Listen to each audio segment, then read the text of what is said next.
Operation சிந்தூரை தொடர்ந்து கர்த்தார்பூர் சாஹிப் வழித்தடம் மூடப்பட்டிருக்கிறது. இதனது பின்புலம், இதனது விவரங்களை பற்றி விரிவா ரமேஷ்குமார் விளக்க கேட்போம். ரமேஷ், ஓட்டியோ.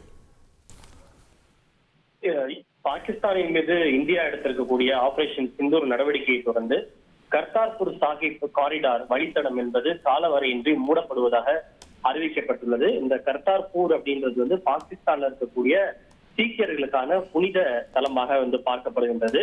சீக்கிய மதத்தினுடைய நிறுவனரான குரு நானக் அவர்கள் தன்னுடைய கடைசி காலத்துல அங்கதான் உயிரிழந்ததாக கருதப்படுகின்றது. அது இந்தியாவிற்கும் பாகிஸ்தான்ல இருக்கக்கூடிய சீக்கியர்களுக்கும் புனித தலமாக கருதப்படுகின்றது. இந்தியா பாகிஸ்தானுக்கு இடையில எவ்வளவு மோசமான பதற்றமான சூழல் இருந்த போதிலும் கூட அங்கு இந்தியாவிலிருந்து அங்கு பயணிகள் சென்று வழிபடுவது வாடிக்கையாக இருந்தது. இந்த நிலையில்தான் இந்த தாக்குதல் சம்பவத்தை தொடர்ந்து ஒரு பதற்றமான சூழல் காணப்படுவதால் இந்த கர்த்தார்பூர் சாஹிப் வழித்தடம் காலவரையின்றி மூடப்படுவதாக அறிவிக்கப்பட்டுள்ளது.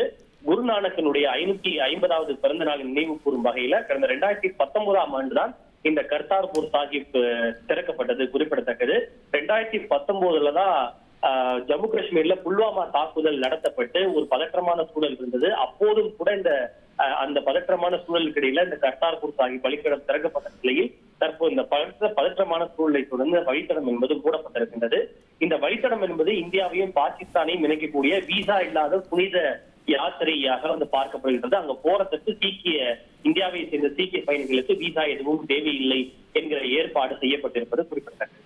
ரைட். இதுக்கு முந்தைய போர்க்காலங்கள் நியர் வார் லைக் சிச்சுவேஷன்ல கூட நடக்காத ஒரு விஷயம் நடந்திருக்கிறது. இதனது வீச்சை, இந்த ஆபரேஷன் சிந்தூருடைய வீச்சை நமக்கு விளக்குது.